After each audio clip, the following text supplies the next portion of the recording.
Hello, so my name's Tito and this is another video about the moon and the elements. So this video is titled, What Do You Need to Know About the Moon and the Earth Signs?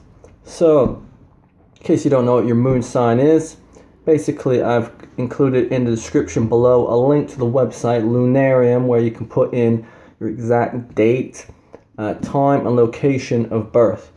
And then you'll be able to figure out what your moon sign is. Also, under the description is whether that moon sign is in a fire sign, earth sign. So, for example, you got moon in Aries. Okay, fire sign.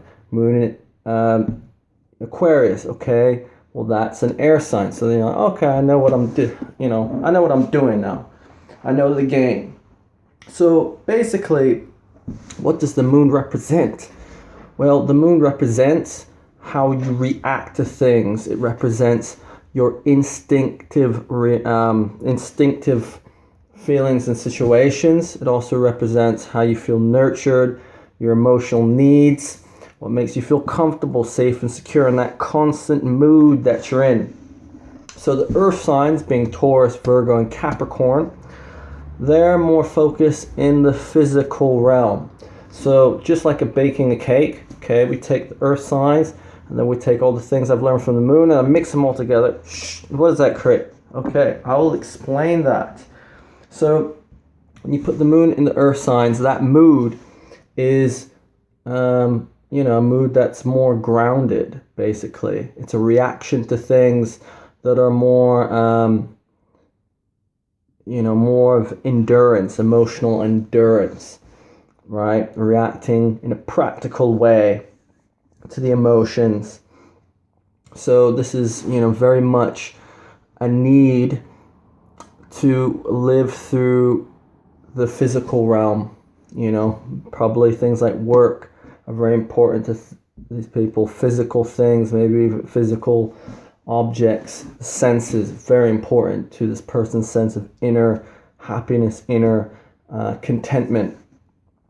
So this can create like an innate practicality, innate sense of, especially in relationships, how they nurture, expressing your nurturing side by being reliable, being realistic, maybe even doing things for this person, an innate sense of patience, an innate sense of self-discipline, right?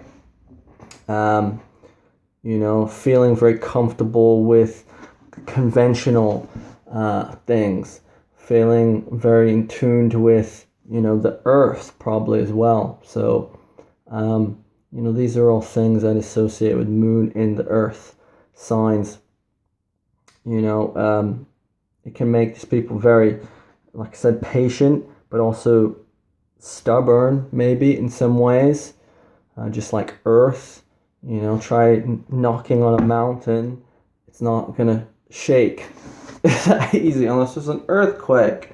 All right, and you don't want an earthquake. So basically, Taurus, Virgo, Capricorn express this in many different ways. But I could say, wanting to have wanting to do some type of work, wanting to be productive.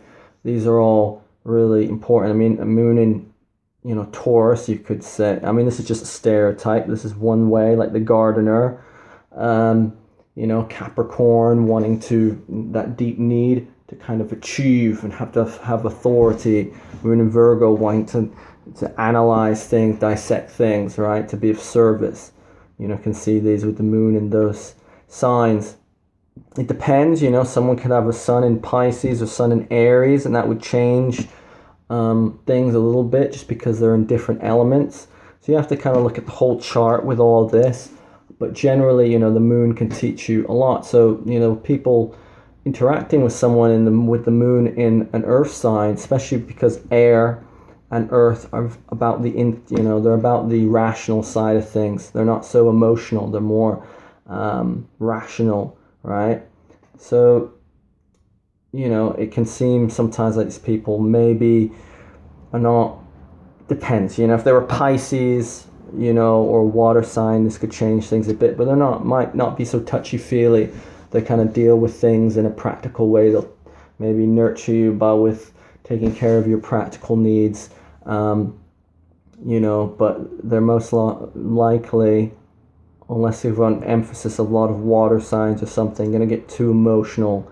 It's kind of like it's kind of like business to them, right? So, you know, if you're in a relationship with someone or like this, you know, just know this about them. The negative sides, though, you know, deep need, what Earth negative, too focus on the material realm, so it can be materialistic, right? You know, so focus on the physical realm. You know, you can see all types of workaholics, all types of people maybe spending too much, or, you know, focusing too much on status, social status. Look what I've got, blah, blah, blah, all this to make them feel good, because it's an Earth, right?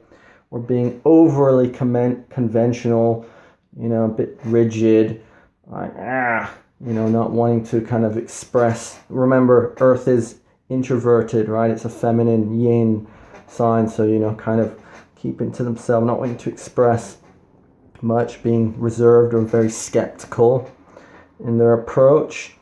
And, you know, Earth signs can also be very cold, so being just cold and a bit shut off. So these are some of the negatives of the Earth signs, just to be aware of. We all have a little bit of light, a little bit of dark, makes it a bit fun, you know, a bit interesting, or at least in my opinion.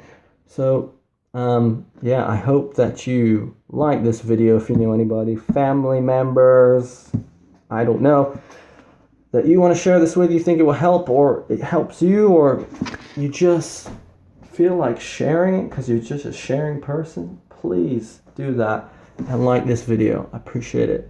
Thank you. Bye for now.